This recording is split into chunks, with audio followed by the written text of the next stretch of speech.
Hi friends, இன்னைக்கு நம்ம பார்க்க போகிறது ஒரு முக்கியமான சர்வீஸ். என்ன சர்வீஸ்னா ஐஏஎம். இந்த ஐஏஎம் ஏன் ரொம்ப முக்கியமான சர்வீஸ்ன்னு சொல்கிறேன் அப்படின்னா, நம்ம ஏடபிள்யூஎஸ்ல நிறைய சர்வீசஸ் இருக்கு. உங்களுக்கு தெரியும், இந்த நிறைய சர்வீசஸ்ல எல்லா சர்வீசஸும் நம்ம கவர் பண்ணிடுவோம். போக போக ஒவ்வொரு சர்வீஸாக நம்ம பார்ப்போம். அதில் பார்த்தீங்கன்னா ஏபிஐன்னு ஒரு சர்வீசஸ் இருக்கு, ஏபிஐ கேட்வே அப்படின்னு சொல்லுவாங்க. இந்த ஏபிஐ கேட்வேன்னு ஒரு சர்வீசஸ் இருக்கு, S3 இருக்கு, EKS இருக்கு, ECS இருக்கு, EC2 இருக்கு, கிளவுட் வாட்ச் அப்படின்னு சொல்லிட்டு எக்ஸெட்ரா போய்கிட்டே இருக்கும். கிட்டத்தட்ட ஏடபிள்யூஎஸ்ல பார்த்தீங்கன்னா நமக்கு ஒரு 250+ சர்வீசஸ் இருக்கு. ஓகேங்களா, இவ்வளோ சர்வீசஸ் இருக்கு. ஆனா இந்த இவ்வளோ சர்வீசஸ் நம்ம கிட்ட இருந்தாலும் இந்த சர்வீசஸ் ஒரு சர்வீஸ், இப்போ S3 சர்வீசஸ் இருக்குன்னா S3 EKS ECS EC2 இப்படின்னு சொல்லிட்டு இந்த சங்கிலி தொடர் இருக்குல்ல, இந்த செயின் கனெக்டிவிட்டி எல்லாத்துக்குமே இந்த ஐஏஎம் யூஸ் ஆகும். அப்போ இந்த ஐஏஎம் நம்ம சரியா கொடுக்கல அப்படின்னா சில இடத்துல EKS சர்வீசஸ்ல இருந்து S3 பக்கெட்டுக்கு ஒரு ஃபைல் ஒன்று அனுப்பணும். அதுக்கு நமக்கு கெட்டோ புட்டோன்ற ஒரு சின்ன ஒரு பாலிசி இருந்தா போதும். ஆனா அதை நம்ம விட்டுட்டு நம்ம என்ன பண்றோம்னா S3 ஃபுல் ஆக்சஸ் அப்படின்னு சொல்லிட்டு இருக்கும். ஸோ ஃபுல் ஆக்சஸ் நம்ம கொடுத்துருவோம். ஐஏஎம் ரோல்ல நம்ம இது ஃபுல் ஆக்சஸ் கொடுத்துட்டு இது ஒர்க் ஆகும். ஆனா ஒரு கார்பரேட் கம்பெனில இது போல கொடுக்கறதுன்றது ரொம்ப பெரிய தப்பு. அப்படி கொடுக்கறதுக்கு யாரும் நமக்கு அலோவ் பண்ண மாட்டாங்க. ஸோ நம்ம இன்னைக்கு பார்க்க போறது ஐஏஎம் பத்தி. ஓகே, ஐஏஎம் ஏடபிள்யூஎஸ்ல ஐஏஎம் எந்த அளவுக்கு ஒர்க் ஆகுது அப்படின்றத நம்ம பார்க்க போறோம். ஐஏஎம் அப்படின்றதுக்கு மீனிங்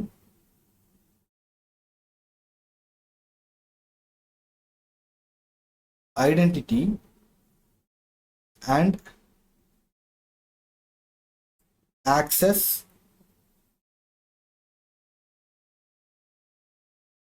மேனேஜ்மெண்ட் அப்படின்னு சொல்லுவாங்க. இதுக்குள்ள ஒரு சில ரூல்ஸ் இருக்கு. நம்ம அந்த ரூல் என்னென்ன பார்க்கலாம்னா, இந்த ஃபர்ஸ்ட் ரூல் என்னன்னு பார்க்கும்போது, ஒரு நிமிஷம் இருங்க, தப்பா ஒன்று போட்டு. இந்த ஃபர்ஸ்ட் ரூல் என்னன்னு பார்க்கும்போது, யூசர், அடுத்து குரூப், அதுக்கடுத்து பாலிசி. இதுக்கு எல்லாத்துக்கும் பர்மிஷன்ஸ் எப்படி கொடுக்க போறோம் அப்படின்றது தான் இதோட மெயின் டாபிக். இந்த யூசர் குரூப் பாலிசி அப்படின்றவங்களுக்கு இந்த பாலிசி எங்க யூஸ் ஆகுது, அப்புறம் ஃபோர்த்தில் ரோல் அட்டாச் பண்ணிக்கோங்க. ரோல் பாலிசி ஒரே இதுதான், பட் ஓகே ரோல். ஸோ இந்த நாலுத்துக்குமே பர்மிஷன் எப்படி நம்ம கொடுக்க போறோம் அதை பொறுத்து தான் என்டையர் ஏடபிள்யூஎஸ் சர்வீஸ்மே ஒர்க் ஆகும். ஸோ இதை பேஸ் பண்ணி தான் நமக்கு எல்லா விதமான சர்வீஸும் ஒர்க் ஆகும். இப்போ ஒரு EC2 மிஷின், ஒரு லாம்டா ஃபங்க்ஷன், அதுக்கான சர்வீஸை, அதுக்கான ரோல்ஸை நம்ம தான் கொடுக்கணும். அப்போ எப்படி அந்த ரோலை கொடுக்கணும், என்னென்ன பர்மிஷன் தேவைப்படும், அதுக்காக மட்டும் தான் நம்ம கொடுக்கணும். ஒரு ஐஏஎம் இருக்கு அப்படின்னா, ஒரு ஐஏஎம்ல எப்பவுமே நீங்க ஒரு ரூட் யூசரை யாருக்குமே ஷேர் பண்ணக்கூடாது. ரூட் யூசர் அக்கௌண்ட்டை யாருக்குமே ஷேர் பண்ணக்கூடாது, தப்பு. ஓகேங்களா, அப்போ ஒருத்தங்களுக்கு நம்ம டீம்ல இருக்கிறவங்க கிட்ட கொடுக்குறோம் அப்படின்னா அவங்களுக்கான யூசர்ஸை நம்ம கிரியேட் பண்ணி கொடுக்கணும். அந்த யூசர்ஸ் ஒரு குரூப்ல அட்டாச் பண்ணலாம். இந்த யூசரை ஒரு குரூப்ல அட்டாச் பண்ணலாம். அப்படி இல்லைன்னா அவங்க தனித்துவமாவே இருக்கலாம். அவங்களுக்கு பாலிசி அட்டாச் பண்ணி அவங்கள ஒர்க் பண்ண வைக்கலாம். ஓகேங்களா? ஸோ இதை நல்லா கிளியர் ஆகிக்கோங்க. அடுத்து ஒரு யூசர் குரூப்ஸ் அப்படின்னு சொல்லிட்டு நம்ம ரெண்டை பார்த்தோம். இதில் ஒரு சின்னதாக இப்போ ஒரு டயக்ராம் போல் நான் பண்ணி உங்களுக்கு எக்ஸ்பிளைன் பண்ணுறேன். இது எல்லாமே நம்ம ஹேண்ட்ஸ் ஆன் எக்ஸ்பீரியன்ஸையும் நம்ம பார்ப்போம். அதுக்கு நம்ம ஒரு சின்னதாக ஒரு எக்ஸ்பிளைன் மட்டும் பண்ணுறேன். இப்போ ஒரு டெவலப்பர் இருக்காங்க, டெவ் டீம் இருக்காங்க. இந்த சைடில் டெஸ்டிங் டீம் இருக்காங்க. ஓகேங்களா?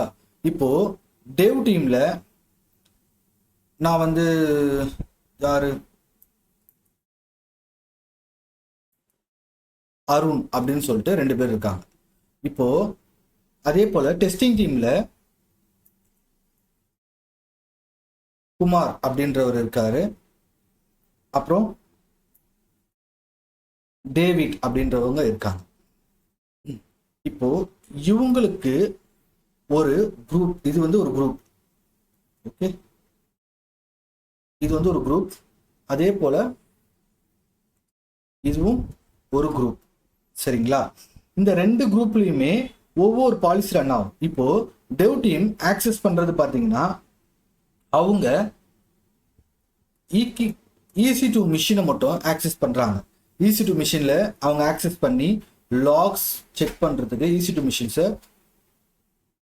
ஆக்சஸ் பண்றாங்க. அதே போல டெஸ்டிங் டீம் பார்க்கும்போது அவங்க சில ஆப்ரேஷன்ஸ்க்காக கிளவுட் வாட்ச், அப்புறம் கிளவுட் ட்ரையல், இதெல்லாம் டெஸ்டிங் டீம் பார்த்துட்டு இருக்காங்க. Okay, actually testing team means testing operations அவங்க ஓகே பார்த்துட்டு இருக்காங்க. இப்போ இந்த 2 டீமுக்குமே சேர்த்து ஒருத்தர் ஒர்க் பண்றாருன்னா ஒர்க் பண்ண வைக்க முடியும். அதாவது ஒரு யூசரை இப்போ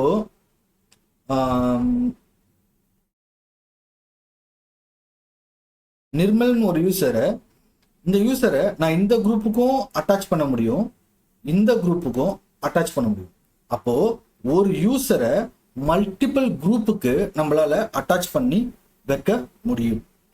அதுதான் இந்த குரூப்ஸ்க்கான முக்கியமான ஒரு பர்மிஷன். குரூப் பர்மிஷனுக்கு இண்டிவிஜுவலா நம்ம இப்போ அருணுக்கோ இல்ல டேவிட்டுக்கோ கொடுக்குறா போல இண்டிவிஜுவலா கொடுக்க வேண்டியது இல்லை. ஒரு யூசர் நம்ம கிரியேட் பண்ணி அந்த யூசருக்கு இந்த குரூப்பை அசைன் பண்ணி வச்சுட்டாலே போதுமானது. அடுத்து நம்ம IAM பர்மிஷன்ஸ், பாலிசி, இதெல்லாம் நெக்ஸ்ட் வீடியோல அப்படியே கண்டினியூ பண்றேன். இது உங்களுக்கு புரிஞ்சிருக்கும்னு நான் நம்புறேன். போக போக உங்களுக்கு தெளிவா இன்னும் கொஞ்சம் நல்லா புரிய ஆரம்பிக்கும். தேங்க்ஸ்.